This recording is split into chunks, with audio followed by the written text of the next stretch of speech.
அனைவருக்கும் வணக்கம். என் பெயர் நித்யா, சர்டிஃபைட் கெரியர் கன்சல்டன்ட். நம்ம இன்னைக்கு இந்த வீடியோல national defence academy and naval academy examinations பத்தி பார்க்கலாம். இந்த எக்ஸாம் வந்து யூபிஎஸ்சி கண்டக்ட் பண்ற ஒரு national level defence entrance examination. இந்த எக்ஸாம் வந்து இயர்லி 2 வாட்டி நடக்குது. இந்த எக்ஸாம்ஸ் எதுக்கு அப்படின்னு பார்த்தீங்கன்னா, நேஷனல் டிஃபென்ஸ் அகாடமில ஆர்மி, நேவி, ஏர்ஃபோர்ஸ் அப்படிங்கிற விங்குக்கான என்ட்ரிக்கும், அதே மாரி இந்தியன் நேவல் அகாடமி எலிமலால இருக்கு. அங்க வந்து 10+2 கெஜெட் என்ட்ரி ஸ்கீம்னு ஒண்ணு இருக்கு. ஸோ அதனோட என்ட்ரிக்காகவும் இந்த எக்ஸாம் வந்து இயர்லி 2 டைம் நடத்துறாங்க. ஸோ முப்படைகள்ல வேலை பார்க்கணும்னு நினைக்கிறவங்க கண்டிப்பா இந்த எக்ஸாம் வந்து ட்ரை பண்ணலாம். வருஷத்துக்கு 2 வாட்டி நடக்கும். ஸோ இது வந்து அந்தந்த விங்ல இருக்கவங்களுக்கான ரோல்ஸ் அண்ட் ரெஸ்பான்சிபிலிட்டிஸ். ஸோ இந்த மாரி வேலைகள் தான் நம்ம அந்த விங்ல செலக்ட் ஆகி போனதுக்கப்புறம் நமக்கு இருக்கும். ஸோ இந்த எக்ஸாம் எழுதுறதுக்கு யாரெல்லாம் எலிஜிபிள் அப்படின்னு பார்த்தீங்கன்னா, இந்தியன் சிட்டிசன்ஸ் எல்லாருமே எலிஜிபிள்.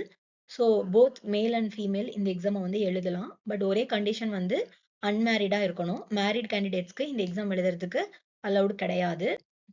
ஏஜ் லிமிட் என்ன அப்படின்னு பார்த்தீங்கன்னா, 16.5லேருந்து 19.5 இயர்ஸ்க்குள்ள இருக்கணும். அதாவது ஏஜ் ப்ரூஃப்க்கு வந்து 10th சர்டிஃபிகேட் தான் அவங்க ரெக்வயர்டு ப்ரூஃபா எடுத்துக்கிறாங்க. ஸோ இந்த எக்ஸாம் வந்து என்ன அப்படின்னு பார்த்தீங்கன்னா, +2 ஸ்டூடண்ட்ஸ்க்கான ஒரு எக்ஸாம். ஸோ நம்ம வந்து எந்த என்ட்ரன்ஸ் எக்ஸாம் எழுதுற மாரி இருந்தாலும், மினிமம் ஒரு டிகிரி குவாலிஃபிகேஷன் இருக்கிற மாரி தான் இருக்கும். பட் ஆனா யுபிஎஸ்சி கண்டக்ட் பண்ற இந்த எக்ஸாம் பார்த்தீங்கன்னா, +2 ஸ்டூடண்ட்ஸ் எழுதுறதுக்கு எலிஜிபிளா இருக்கிற எக்ஸாம். ஸோ +2 ஸ்டூடண்ட்ஸ் மட்டும் தான் இந்த எக்ஸாம்ஸ் எழுத முடியும். ஸோ எஜுகேஷனல் குவாலிஃபிகேஷன் என்ன இருக்கணும் அப்படின்னு பார்த்தீங்கன்னா, 12த் இப்ப படிச்சுட்டு இருக்கவங்களோ, இல்ல 12த் பாஸ் பண்ணவங்க 19 1/2 இயர்ஸ்க்குள்ள இருக்கிறவங்களும் இந்த எக்ஸாம் எழுதுறதுக்கு எலிஜிபிள். ஸோ இந்த எக்ஸாம் வந்து எழுதணும் அப்படின்னா, நம்ம வந்து எந்த விங்க்குக்கு எழுதுறோம் அப்படிங்கிறத நம்ம முடிவு பண்ணிக்கணும். ஸோ ஆர்மி விங் அப்படிங்கிறதுக்கு வந்து நம்ம வந்து ஆர்ட்ஸ், காமர்ஸ், சயின்ஸ்ன்னு எந்த ஸ்ட்ரீம் வேணா எடுத்து +1, +2ல படிச்சிருக்கலாம். பட் ஏர்ஃபோர்ஸ் அண்ட் நேவி விங்ல இருக்கிறவங்க வந்து பிசிக்ஸ் அண்ட் மேத்தமெட்டிக்ஸ் +2ல கண்டிப்பா படிச்சிருக்கணும். அதே மாரி இந்தியன் நேவல் அகாடமி எலிமலால இருக்கிற கெஜெட் என்ட்ரிக்கான எக்ஸாம் எழுதணும் அப்படின்னு நினைச்சோம்னா, அவங்க வந்துட்டு பார்த்தீங்கன்னா, பிசிக்ஸ், கெமிஸ்ட்ரி, மேத்ஸ் 12ல கண்டிப்பா படிச்சிருக்கணும். ஸோ ஆர்மிக்கு போகணும் அப்படின்னா எனி ஸ்ட்ரீம். மத்ததுக்கு மட்டும் நம்ம பிசிக்ஸ், கெமிஸ்ட்ரி, மேத்ஸ் கண்டிப்பா படிச்சிருக்கணும். ஸோ இந்த எக்ஸாம் வந்து only for 12th students. So இதனோட செலக்ஷன் ப்ராசஸ் எப்படி இருக்கும் அப்படின்னு பார்த்தீங்கன்னா, ஃபர்ஸ்ட் வந்து ரிட்டன் எக்ஸாமினேஷன் 900 மார்க்ஸ்க்கு இருக்கும். 2வது ஸ்டேஜ் வந்து பார்த்தீங்கன்னா, எஸ்எஸ்பி இன்டர்வியூ அதுவும் 900 மார்க்ஸ் இருக்கும். அதுக்கப்புறம் ஸ்டேஜ் 3 வந்து பார்த்தீங்கன்னா, மெடிக்கல் எக்ஸாமினேஷன். ஸோ யூபிஎஸ்சி நோட்டிஃபிகேஷன்ல இருக்கிற ஸ்டாண்டர்டுக்கு தகுந்த மாரி மெடிக்கல் டெஸ்ட் இருக்கும். ஸோ அத கிளியர் பண்ணோம் அப்படின்னா, நமக்கு ரேங்க் லிஸ்ட் விடுவாங்க. ஸோ ரேங்க் லிஸ்ட் வந்து எத பேஸ் பண்ணி இருக்கும் அப்படின்னு பார்த்தீங்கன்னா, ரிட்டன் எக்ஸாம் மார்க்கான 900யும், எஸ்எஸ்பி இன்டர்வியூ மார்க்கான 900 மார்க்ஸையும் பேஸ் பண்ணி 1800 மார்க்ஸ்க்கு இது வந்து போடுவாங்க. ஸோ ரிட்டன் எக்ஸாம் எப்படி இருக்கும் அப்படின்னு பார்த்தீங்கன்னா, ரிட்டன் எக்ஸாம்ல வந்து பேப்பர் 1, பேப்பர் 2ன்னு 2 இருக்கு. ஸோ பேப்பர் 1 வந்து பார்த்தீங்கன்னா, மேத்தமெட்டிக்ஸ் 300 மார்க்குக்கு. பேப்பர் 2 பார்த்தீங்கன்னா, ஜெனரல் எபிலிட்டி டெஸ்ட் 600 மார்க்குக்கு. டோட்டலா 900 மார்க்குக்கு இந்த எக்ஸாம்ஸ் இருக்கும். ஸோ இந்த எக்ஸாம்ஸ் 2 பேப்பருமே அப்ஜெக்டிவ் பேப்பர் தான். இங்கிலீஷ் அண்ட் ஹிந்தில இருக்கும். இது ஆஃப்லைன்ல போய் எழுதுற மாதிரி இருக்கும். ஸோ இந்த எக்ஸாம்ஸ்ல வந்து நெகட்டிவ் மார்க்கிங் சிஸ்டம் இருக்கு. 1/3 மார்க் டிடக்ட் பண்ணிடுவாங்க எவரி ராங் ஆன்ஸருக்கு. ஒன்ஸ் ரிட்டன் எக்ஸாம்ல பேப்பர் 1, பேப்பர் 2ன்னு 2 பத்தி சொன்னோம். ஸோ பேப்பர் 1 மேத்தமெட்டிக்ஸ்ல பார்த்தீங்கன்னா, டோட்டலா 120 கொஸ்டின்ஸ் இருக்கும். 300 மார்க்குக்கு எக்ஸாம் இருக்கும். ஸோ 2 1/2 ஹவர்ஸ் எக்ஸாம் நடக்கும். ஸோ இதனோட சிலபஸ் என்ன எப்படி இருக்கும் அப்படின்னு பார்த்தீங்கன்னா, கிளாஸ் 11 அண்ட் 12 மேத்தமெட்டிக்ஸ் தான் இருக்கும். ஸோ என்னென்ன டாபிக்ஸ் கவர் ஆகும் அப்படின்னு பார்த்தீங்கன்னா, algebra, trigonometry, analytical geometry, differential and integral calculus, statistics and probability. So பேசிக்கா +1, +2 மேத்தமெட்டிக்ஸ் நம்ம நல்லா ப்ரிப்பேர் பண்ணாலே, இந்த பேப்பர் 1 மேத்தமெட்டிக்ஸ நம்ம ஈஸியா கிளியர் பண்ணிடலாம். பேப்பர் 2 வந்து பார்த்தீங்கன்னா, ஜெனரல் எபிலிட்டி டெஸ்ட். ஸோ இது வந்து டோட்டலா 150 கொஸ்டின்ஸ் இருக்கும். 600 மார்க்குக்கு. அந்த 600 மார்க் வந்து பார்ட் ஏ, பார்ட் பின்னு 2ஆ பிரிஞ்சிருக்கு. ஸோ பார்ட் ஏ என்னன்னு பார்த்தீங்கன்னா, இங்கிலீஷ் 200 மார்க்குக்கு. பார்ட் பி என்னன்னு பார்த்தீங்கன்னா, ஜெனரல் நாலேட்ஜ் 400 மார்க்குக்கு. ஸோ இந்த எக்ஸாம் வந்து 2 1/2 ஹவர்ஸ் நடக்கும். இதுவும் அப்ஜெக்டிவ் கொஸ்டின்ஸ் தான். இங்கிலீஷ்ல என்ன டாபிக் கவர் ஆகும் அப்படின்னு பார்த்தீங்கன்னா, grammar, vocabulary, comprehension, sentence usage and cohesion. அதே பார்ட் பி ஜெனரல் நாலேஜ்ல என்னென்ன கவர் ஆகும் அப்படின்னு பார்த்தீங்கன்னா, physics, chemistry, general science, history and freedom movement, geography, current affairs. அதாவது நம்ம ஸ்கூல் லெவல்ல படிச்சதுல என்ன டாபிக்ஸ் இருக்கோ, ஜெனரல் டாபிக்ஸ் அதுதான் இதுல கவர் ஆகும்.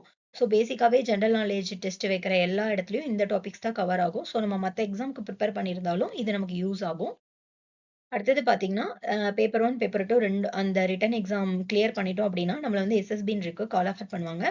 ஸோ பிஃபோரா 1 டே கால் ஆஃபர் பண்ணிடுவாங்க. அப்ப போயிட்டு நம்மளோட சர்டிஃபிகேட்ஸ் எல்லாம் வெரிஃபை பண்ணி, நமக்கு இன்ஸ்ட்ரக்ஷன்லாம் குடுத்து, நமக்கு அலாட் பண்ணிடுவாங்க. ஸோ இந்த எஸ்எஸ்பி இன்டர்வியூ வந்து கம்பைன்டு டிஃபென்ஸ் சர்வீஸ் எக்ஸாமினேஷனோட எஸ்எஸ்பி இன்டர்வியூவும் சேம் தான். So combined defence service exam video நான் ஆல்ரெடி போஸ்ட் பண்ணியிருக்கேன். அத நான் டிஸ்கிரிப்ஷன்ல குடுக்குறேன். நீங்க போய் பாருங்க. ஸோ அந்த எக்ஸாமும், இந்த எக்ஸாமும் சேம் தான். பட் அந்த எக்ஸாம் வந்து டிகிரி கேண்டிடேட்காக நடத்துறது. அதாவது கிராஜுவேட்ஸ் தான் அந்த எக்ஸாம் எழுத முடியும். பட் இந்த எக்ஸாம் வந்து +2 ஸ்டூடண்ட்ஸ் மட்டும் தான் எழுத முடியும். ஆனா 2 பேருமே முப்படைகள்ல வேலை பார்க்கறதுக்காக தேர்ந்தெடுக்கிற எக்ஸாம்ஸ் தான். ஸோ எஸ்எஸ்பி இன்டர்வியூ வந்து சேம் ஸ்ட்ரக்சர் தான். ஸோ ஃபர்ஸ்ட் நாள் வந்து ஸ்டேஜ் 1 ஃபர்ஸ்ட் டே வந்து எப்படி இருக்கும் அப்படின்னா, ஆஃபீஸர் இன்டெலிஜென்ஸ் ரேட்டிங் டெஸ்ட்னு ஒரு டெஸ்ட்டும், பிக்சர் பெர்செப்ஷன் டிஸ்கஷன் டெஸ்ட்னு சொல்லிட்டு 2 டெஸ்ட் கண்டக்ட் பண்ணுவாங்க. இது கண்டக்ட் பண்ணோனே மார்க் அலாட் பண்ணிட்டு, இது ஒரு ஸ்கிரீனிங் லெவலு. அதாவது இந்த இந்த ஸ்டேஜ் 1ல கிளியர் பண்ணவங்க ஸ்டேஜ் 2க்கு போவாங்க. கிளியர் பண்ணாதவங்க டிஸ்குவாலிஃபை ஆயிருவாங்க. ஸோ ஸ்டேஜ் 1 கிளியர் பண்ணவங்க ஸ்டேஜ் 2 போவாங்க. ஸ்டேஜ் 2 வந்து 4 டே ப்ராசஸ். ஸோ செகண்ட் டே அன்னைக்கு சைக்காலஜிக்கல் டெஸ்டஸ் இருக்கும். தேர்ட் அண்ட் ஃபோர்த் டே வந்து குரூப் டாஸ்க் ஆஃபீசர்ஸ் டாஸ்க்கும் பர்சனல் இன்டர்வியூவும் பேரலா இருக்கும். இந்த 4 நாளும் நம்ம கிளாரிஃபை பண்ணதுக்கு அப்புறம் 5த் டே வந்து நமக்கு என்ன இருக்கும்னா, கான்ஃபரன்ஸ் இருக்கும். ஸோ அது வந்து பார்த்தீங்கன்னா, அந்த போர்டு முன்னாடி நம்ம வந்து அப்பியர் ஆயி ஒரு இன்டர்வியூ மாதிரி இருக்கும். ஸோ அத நம்ம கிளியர் பண்ணிட்டோம்னா, ரெக்கமெண்டட், நான் ரெக்கமெண்டட்ன்னு சொல்லிட்டு 2 லிஸ்ட் தருவாங்க. நம்ம ரெக்கமெண்டட்ல வந்துட்டோம் அப்படின்னா, நாம வந்து ஏர்ஃபோர்ஸ தவிர மத்த கேண்டிடேட்ஸ் எல்லாரும் வந்து மெடிக்கல் எக்ஸாமினேஷனுக்கு போயிடுவாங்க. ஏர்ஃபோர்ஸ் கேண்டிடேட் வந்து என்ன பண்ணணும் அப்படின்னா, பைலட் டெஸ்ட்ன்னு ஒண்ணு இருக்கு. சிபிஎஸ்எஸ். இது once in a life time எழுதணும். ஸோ இது பாஸ் பண்ணா மட்டும் தான் ஏர்ஃபோர்ஸ்ல ஃப்ளையிங் விங்ல வந்து நமக்கு வேலை கிடைக்கும். இல்லன்னா வந்து ஃப்ளையிங் விங்ல நமக்கு வேலை கிடைக்காது. ஸோ இந்த எக்ஸாம் வந்து பாஸ் பண்ணியிருக்கணும். நீங்க ஆல்ரெடி பாஸ் பண்ணியிருந்தீங்கன்னா, சர்டிஃபிகேட்ட ப்ரொவைட் பண்ணணும். ஸோ இந்த exam once in a life time தான் எழுத முடியும். இந்த எக்ஸாம் கிளியர் பண்ணதுக்கப்புறம் மெடிக்கல் எக்ஸாமினேஷனுக்கு அலோ பண்ணுவாங்க. ஸோ மெடிக்கல் எக்ஸாமினேஷன் வந்து மிலிட்டரி மெடிக்கல் போர்ட் கண்டக்ட் பண்ணுவாங்க.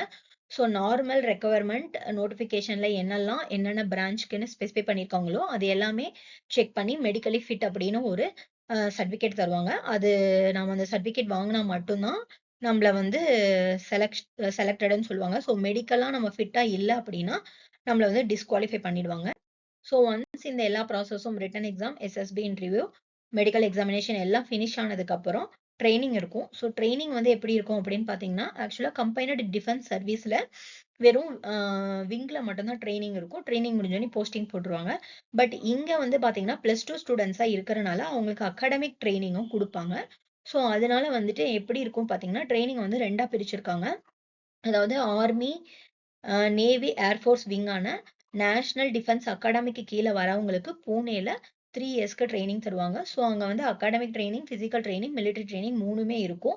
ஸோ நம்ம அந்த 3 இயர்ஸ் முடிச்சு வரும்போது நமக்கு வந்து டிகிரி ப்ரொவைட் பண்ணுவாங்க. அந்த டிகிரி வந்து ஜவஹர்லால் நேரு யுனிவர்சிட்டி, டெல்லி அவங்க தான் வந்து ப்ரொவைட் பண்றாங்க. ஸோ என்னென்ன டிகிரி இருக்கும் அப்படின்னு பார்த்தீங்கன்னா, ஆர்மி கேண்டிடேட்ஸ்க்கு வந்து பிஎஸ்சி, பிஏ, பிஎஸ்சி கம்ப்யூட்டர் அப்படிங்கிற ஏதாவது ஒரு டிகிரி இருக்கும். ஏன்னா அவங்க எனி ஸ்ட்ரீம் படிச்சுட்டு உள்ள வந்திருப்பாங்க. ஸோ அவங்க படிச்ச ஸ்ட்ரீம்க்கு தகுந்த மாரி அவங்களுக்கு டிகிரி இருக்கும். அதே மாரி நேவில வந்தவங்க வந்துட்டு பிடெக் டிகிரி குடுத்திருப்பாங்க. அதே மாரி ஏர் ஃபோர்ஸ்ல இருக்கவங்களுக்கு வந்து பிஎஸ்சி, பிடெக் அதாவது அவங்க என்ன ஸ்ட்ரீம்ல உள்ள வந்திருக்காங்களோ, அதுக்கு தகுந்த மாரி இந்த 2 டிகிரில ஏதாவது ஒரு டிகிரி அலோகேட் பண்ணுவாங்க. ஸோ 3 இயர் டிகிரி இது வந்து கவர்ன்மென்ட் ஃபண்டோட நம்ம படிக்கிறோம். நம்மளோட செலவு இங்க வந்து எதுவுமே கிடையாது. நம்ம செலக்ட் ஆயிட்டோம் அப்டின்னா, இந்த டிகிரி சர்டிஃபிகேட்டோட தான் நம்ம வெளிய வருவோம். அதே மாரி இந்தியன் நேவல் அகாடமி எலிமலால 10+2 கெஜெட் என்ட்ரி அப்படின்னு ஒரு ஸ்கீம் மூலியமா உள்ள போறவங்களுக்கு வந்து 4 இயர்ஸ் அகாடமிக் பிசிக்கல் ட்ரெய்னிங் இருக்கும். ஸோ இதுல முடிச்சு வரவங்களுக்கு வந்து பார்த்தீங்கன்னா, பிடெக் அதாவது என்ஜினியரிங் டிகிரி குடுத்திருப்பாங்க. ஸோ இங்க வந்து நேவல் சம்மந்தமான ஸ்கில்ஸ் வந்து அதிகமா சொல்லி தருவாங்க. ஸோ இந்த ட்ரெய்னிங் முடிச்சதுக்கு அப்புறம் பார்த்தீங்கன்னா, ப்ரீ கமிஷன் ட்ரெய்னிங்னு ஒண்ணு இருக்கும். ஸோ அது வந்து என்னன்னா, ஆர்மி விங்ல இருக்கவங்களுக்கு டேராடூன்ல 1 இயர் ட்ரெய்னிங் இருக்கும். நேவி விங்ல இருக்கவங்களுக்கு எலிமலால 1 இயர் ட்ரெய்னிங் இருக்கும். ஏர் ஃபோர்ஸ் விங்ல இருக்கவங்களுக்கு வந்து ஹைதராபாத்ல 1 1/2 இயர் ட்ரெய்னிங் இருக்கும். ஸோ இந்த ட்ரெய்னிங்க கம்ப்ளீட் பண்ணதுக்கப்புறம் நமக்கு வந்து போஸ்டிங் போடுவாங்க. ஸோ ஃபர்ஸ்ட்டு ரிட்டன் எக்ஸாம், 2வது எஸ்எஸ்பி இன்டர்வியூ, அடுத்தது மெடிக்கல் எக்ஸாமினேஷன், அதுக்கப்புறம் வந்து academic plus physical training 3 years. ஆ இந்தியன் நேவல் அகாடமில வந்து 4 இயர்ஸ். இது முடிச்சதுக்கப்புறம் ப்ரீ கமிஷன் ட்ரெய்னிங் அதுவும் 1 இயர், 1 1/2 இயர் இருக்கும். ஸோ இது முடிச்சதுக்கப்புறம் தான் நமக்கு போஸ்டிங் இருக்கும். ஸோ போஸ்டிங் நம்ம விங்ல இருக்கிறதுக்கு தகுந்த மாரி இருக்கும். ஃபர்ஸ்ட் போஸ்டிங் எப்பவுமே ரெஜிமெண்ட்லயும் ரெஜிமெண்ட்ஸ், ஷிப்ஸ், ஏர் பேஸஸ்ல போடுவாங்க. அந்தந்த விங்குக்கு தகுந்த மாதிரி. ஸோ நமக்கு இந்த போஸ்டிங் முடிஞ்சதுக்கப்புறம் நம்மளுக்கு வந்து ப்ரமோஷன்ஸ் இருக்கும். ஸோ நம்மளோட சர்வீஸ் எக்ஸ்பீரியன்ஸ் அண்ட் நம்ம டெடிகேஷனுக்கு தகுந்த மாரி நமக்கு வந்து ப்ரமோஷன்ஸ் இருக்கும். ஸோ இந்த எக்ஸாம் வந்து இயர்லி 2 வாட்டி வரும் அப்படின்னு நான் சொல்லியிருந்தேன். ஸோ எப்ப வரும் அப்படிங்கிறதுக்கான ஒரு அப்ராக்ஸிமேட்டட் டைம்லைன் தான் நான் இங்க குடுத்துருக்கேன்.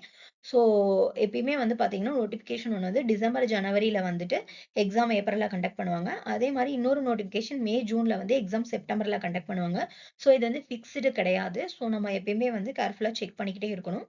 ஸோ இந்த எக்ஸாம்க்கு ப்ரிப்பேர் பண்ணணும் அப்படின்னா, நம்ம சிலபஸ் எங்க போய் எடுக்கணும் அப்படின்னு பார்த்தீங்கன்னா, யுபிஎஸ்சியோட அஃபிஷியல் வெப்சைட்டான upsc.gov.inல போயிட்டு NDA and NA examination notification, அதாவது லேட்டஸ்ட் எக்ஸாம் நோட்டிஃபிகேஷன் எக்ஸாமினேஷன் அப்படின்னு ஒரு காலம் இருக்கும். அதுக்குள்ள போனீங்கன்னா, இந்த மாரி எக்ஸாம் நோட்டிஃபிகேஷன் இருக்கும். ஸோ அத கிளிக் பண்ணோம் அப்படின்னா, நமக்கு வந்துட்டு ஒரு நோட்டிஃபிகேஷன் பிடிஎஃப் கிடைக்கும். ஸோ அதுல எல்லா இன்ஸ்ட்ரக்ஷன்ஸும் இருக்கும். அதனோட கீழ வர வர பார்த்தீங்கன்னா, அங்க சிலபஸும் ஸ்பெசிஃபை பண்ணியிருப்பாங்க. ஸோ நம்ம அத காப்பி பண்ணி அத நம்ம ப்ரிப்பேர் பண்ணிக்கலாம்.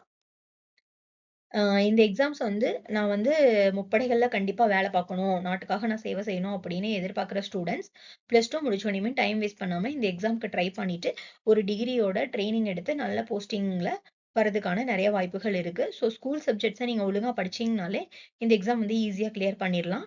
ஸோ இந்த எக்ஸாம் ப்ரிப்பேர் பண்ற எல்லாத்துக்கும் all the best. Thank you.